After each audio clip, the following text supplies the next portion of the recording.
Hey everybody and welcome back. It's time to get back into some Final Fantasy VI, and we're finally here in the world of Ruin. Before we get started, I just want to warn you this episode contains content matter regarding suicide, and I completely understand if you want to avoid that. There are no mechanics at play in this video, or important ones at least, so you can safely take a pass on this one without really missing anything except a story beat, and I'll be sure to cover that briefly in the next one. With that said, let's cover just a little bit of what we have here. So we see the camera pan out over this purple, decaying, disgusting ocean, over a beach, and to this one lonely structure on this very lonely island. The building itself looks pretty beat up, and inside we see what looks like a pretty familiar head of hair inside a bed. So we don't have control of our character yet, but here we see Mr. Banana Suit himself. That looks like Sid down there. If we thought that was Celes in the bed before, well, we were right. And we know that Celes and Sid have kind of a familial relationship. It seems like in the past he took care of her as she was growing up and undergoing the Magitech, I guess not surgery, but procedures? Yeah, procedures. We'll go with that. So Celes steps out of the bed here, and the two of them kind of just stare at each other for a second before Sid seems surprised that Celes is awake at last. So what does that last mean? Well, we'll find out that Celes has been asleep for a whole year, actually. And she's been in a coma that Sid didn't think she would wake up from. Sid's been taking care of her the whole time, and he lets us know that he's about out of energy. So at this point, we're not sure what that means, but it kind of sounds like he's just playing with her. But we find out that when he woke up, they were on this island together with a few stragglers, nobody of any importance. The world itself is kind of crumbling. The animals and plants are dying, and the world is slipping into ruin. He doesn't know where Celes' friends are. He didn't see them. And Celes kind of has to believe at this point that her friends didn't survive. And then they decide to play house for a little while. Maybe a reaction to the trauma, but Celes is going to play the doting granddaughter, and she is going to take care of Sid. She'll actually push him into the bed here, and then we are expected to go hunt for some fish. So there are a few ways that this little mini game can play out. Two, I suppose, not a few. But first of all, let's get some sprint shoes on. We're moving really slow.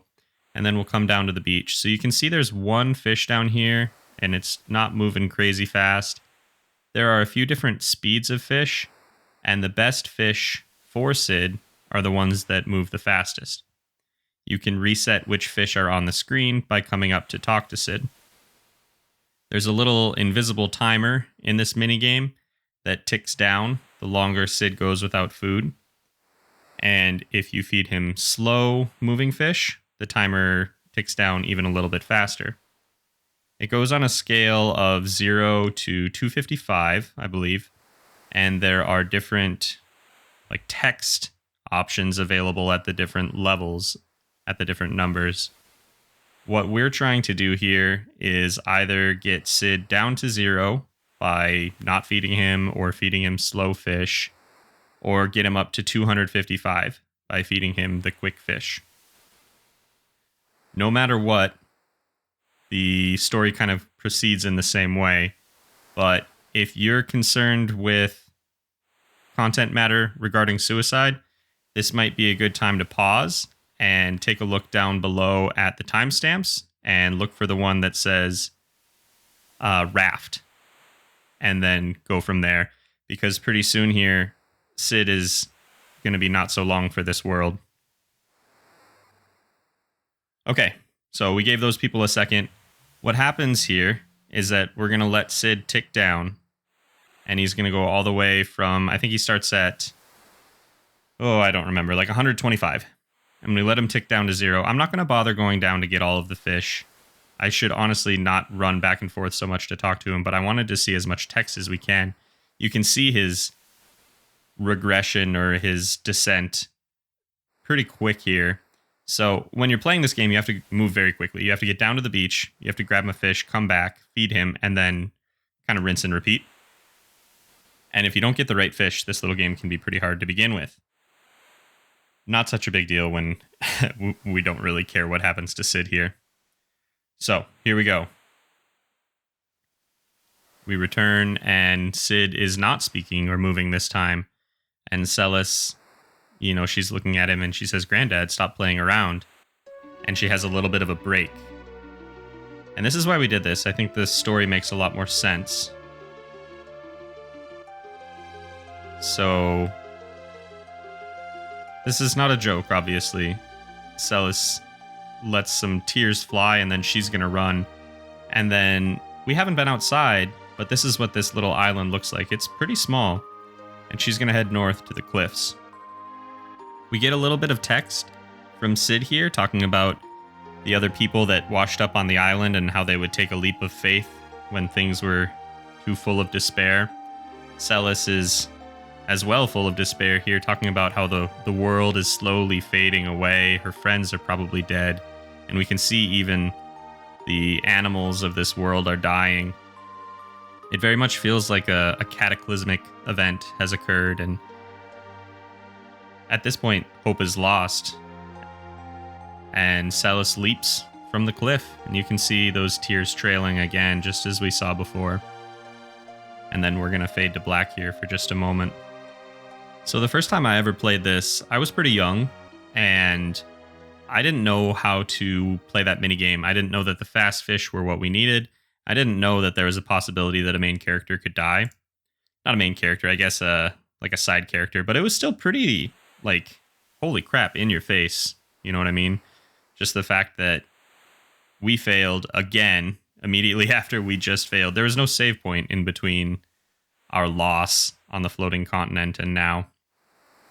Pretty wild, pretty wild. So we kind of wake up here on that same little beach. There's a bird that apparently nursed us back to health. That seems like quite the stretch to me, but there's something interesting about this bird. It looks like it's almost wearing something, a bandana. That looks pretty familiar. So Celes is trying to have a conversation with this bird, but, she's not Gao, and she doesn't speak bird, so the bird flies off, but this gives us some hope. If that bandana could make its way all the way to the solitary island, then maybe we can still find Locke. Going back into our little hut, we find a note from Cid. Perhaps we just missed it when we were in despair earlier, but apparently Cid was working on a project. He put together a small raft that we now drag out of the hut and down to the coast. And from here, Celes will reflect for just a moment. She's still, I don't know, something about it just seems like she's kind of cracked a little bit, but she says, "I'll make you proud, Granddad," to Cid. And then she's going to set off into this new world. And what we're going to do now is try to gather up the rest of our crew or find out where they are, see if anyone is even still alive, and try to make a new life in this beaten down, broken, dusty world. I love how it just looks kind of disgusting. I can understand if you walked outside into a perpetual, hazy purple dusk and the animals and plants were just dying off and falling out of the sky, how you could really be pushed into despair. So we'll work on finding the rest of our party pretty soon here in the next episode. The second half of this game is much more open-ended than the first, so we'll have a lot of freedom to kind of move around how we wish. If you want to join me as we pick ourselves back up and put the pieces back together, make sure you subscribe to the channel for some more Final Fantasy VI. If you have anything you want to let me know, drop it down in the comments below. Otherwise, I will hope to catch you in the next one.